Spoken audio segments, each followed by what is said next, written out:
اس لیے کہ قیامت کے دن جب اللہ کا دیدار ہوگا تو اتنا اس میں لذت آنکھوں کو محسوس ہوگی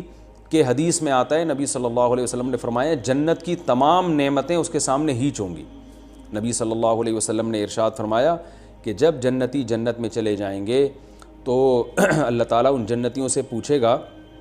کہ بتاؤ تمہیں اور کوئی نعمت چاہیے؟ تو جنتی کہیں گے الم تبیض وجوہنا، اے اللہ تو نے ہمارے چہروں کو سفید کر دیا اور اتنی نعمتیں تو نے ہمیں دے دی، ہمیں کچھ بھی نہیں چاہیے، اور کیا مانگیں گے؟ تو اللہ فرمائیں گے ایک ایسی نعمت ہے جو میں نے تمہیں ابھی تک نہیں دی، فیکشف الحجاب، اللہ اپنے اور بندوں کے درمیان جو پردہ ہے وہ ہٹا دیں گے۔ نبی صلی اللہ علیہ وسلم نے فرمایا جنتی اللہ کا دیدار کریں گے تو اس میں ان کو اتنی لذت محسوس ہوگی کہ جنت کی نعمتوں کو بھی وہ بھول جائیں گے۔ تو یہ بھی ایک بہت بڑا عذاب ہوگا کہ جب اللہ اپنے نیک بندوں کو اپنا دیدار کرائیں گے تو ایسے برے لوگ جو ناپ تول میں کمی کرتے تھے یا آخرت کا انکار کرتے تھے اور لوگوں کا حق دباتے تھے اور قرآن کو کہتے تھے پرانے لوگوں کے پرانے افسانے ہیں، تو یہ لوگ آخرت میں اللہ کے دیدار سے محروم ہو جائیں گے۔ تو اس لیے اللہ کے دیدار کی بھی انسان کو خواہش کرنی چاہیے۔ اسی طرح آگے چل کے اللہ نے فرمایا کہ نیک لوگوں کی جو اعمال نامے وہ علیین میں ہیں اور وہ بھی محفوظ ہو رہے ہیں، اور مقرب لوگ وہاں حاضر ہوں گے، نیک لوگ عیش و عشرت میں ہوں گے، تختوں پر بیٹھے ہوں گے، ایک دوسرے کو دیکھ رہے ہوں گے۔ اور دیکھیں آپ کو یہ اللہ تعالیٰ انسان کی فطرت جانتے ہیں نا، تو انسان جب بھی تفریح کے لیے موڈ ہوتا ہے نا تو کسی کھلے ماحول میں جاتا ہے۔ اب آپ دیکھیں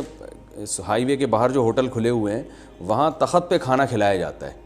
اس لیے کہ لوگ اپنی فیملیز کے ساتھ جاتے ہیں تو کرسیوں پہ نہیں بیٹھتے، وہاں پہ گاؤ تکیے میں جو ہے نا تخت پہ کھلے ماحول میں بیٹھتے ہیں ٹانگیں پھیلا کے۔ اور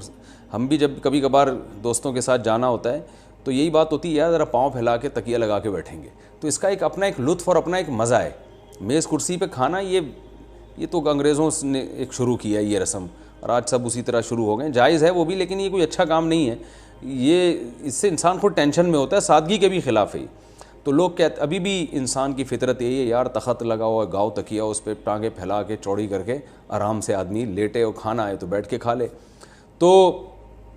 چونکہ اللہ تعالیٰ انسان کی فطرت سے واقف ہیں تو اللہ نے بھی قیامت کے دن مسحریوں کا ذکر کیا،